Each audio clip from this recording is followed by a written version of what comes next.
महाराष्ट्र में तमाम दलों के बीच जारी राजनीतिक दांवपेच के बाद अब बीजेपी की अगुवाई वाली महायुति सरकार ने अपना दांव चला है, जिसके बाद यहां की राजनीति फिर गर्मा गई है। दरअसल फडणवीस सरकार ने जबरन धर्मांतरण और लव जिहाद के मामलों पर कड़ा रुख अपनाते हुए इस पर कानून बनाने के लिए 7 सदस्यीय समिति का गठन किया है। सरकारी प्रस्ताव यानी जीआर में लव जिहाद शब्द का भी उल्लेख किया गया है। इस समिति की अध्यक्षता महाराष्ट्र के पुलिस महानिदेशक करेंगे और इसमें महिला एवं बाल विकास, अल्पसंख्यक कल्याण, विधि एवं न्यायपालिका, सामाजिक न्याय एवं विशेष सहायता विभाग के सचिव और गृह विभाग के 2 प्रतिनिधि शामिल होंगे। यह समिति महाराष्ट्र में मौजूदा हालात का विश्लेषण करेगी और फिर इस संबंध में उचित कानूनी उपायों की सिफारिश करेगी। इस बीच महाराष्ट्र सरकार की ओर से जबरन धर्मांतरण और लव जिहाद के खिलाफ कानून लाने पर विपक्ष की तमाम पार्टियों ने सरकार के खिलाफ मोर्चा खोल दिया है। लेकिन इस मामले में शिवसेना उद्धव ठाकरे गुट की प्रतिक्रिया हैरान करने वाली है,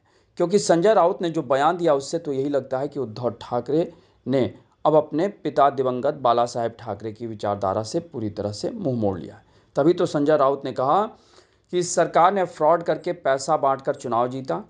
और जहां जहां बीजेपी की सरकार है वहां वहां ये लोग लव जिहाद कन्वर्जन की बातें उछालकर माहौल बिगाड़ने की बात करते हैं, जिससे अच्छे लोगों को लगता है कि देश रहने लायक नहीं रहा और जो यह विचारधारा देश में बनी है यह हिंदुत्ववादी विचारधारा नहीं है। यही नहीं, संजय राउत ने आगे ये भी कहा कि आज तुम्हारा समय है, कल हमारा समय आएगा, फिर हम बताएंगे, तब आप यह मत कहिएगा कि ये क्या कर रहे हो। यानी आप अंदाज़ा लगा सकते हैं, तो ये वही संजय राउत हैं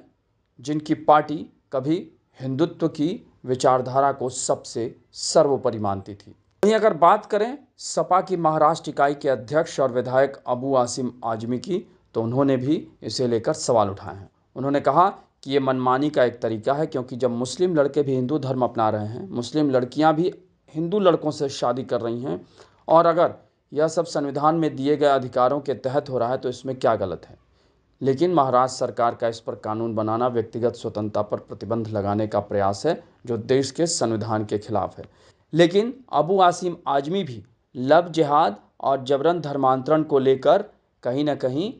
सियासत वाली बातें कर रहे हैं, क्योंकि वो भी अच्छी तरह जानते हैं कि जबरन धर्मांतरण के पीछे कौन सी शक्ति काम कर रही है, लेकिन यहाँ वो इसका उल्लेख नहीं कर रहे हैं। गौरतलब है कि मुख्यमंत्री देवेंद्र फडणवीस ने पिछले दिनों दावा किया था कि 1 दशक पहले लव जिहाद की बात को हम इक्का दुक्का घटना समझते थे, लेकिन 1 लाख से ज़्यादा शिकायतें मिली हैं और यह हमारे धर्म की महिलाओं को धोखा देने और बिगाड़ने का एक तरीका है। वैसे देखा जाए तो मुख्यमंत्री देवेंद्र फडणवीस पहले ही कह चुके हैं कि राज्य सरकार जबरन धर्मांतरण के मामलों पर कानून लाने की योजना बना रही है, खासकर ऐसे मामलों में जहां धर्मांतरण के बाद शादी विवाह किया जाता है। उन्होंने कहा था कि इस संबंध में उत्तर प्रदेश और अन्य राज्यों में लागू कानूनों का भी अध्ययन किया जा रहा है। आपको बता दें कि फडणवीस 2023 में जब महायुति सरकार में उप मुख्यमंत्री थे, तब भी उन्होंने इस तरह के कानून की ज़रूरत पर जोर दिया था।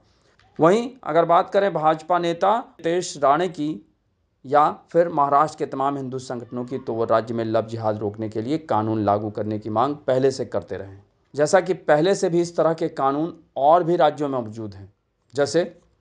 उत्तर प्रदेश, हरियाणा, हिमाचल प्रदेश, गुजरात, झारखंड, मध्य प्रदेश, उत्तराखंड, उड़ीसा और छत्तीसगढ़ में इस तरह के कानून पहले से मौजूद हैं। यानी जिस तरह से देश के तमाम राज्यों की सरकारों ने जबरन धर्मांतरण और लव जिहाद के खिलाफ हल्ला बोला है, तो वो दिन दूर नहीं जब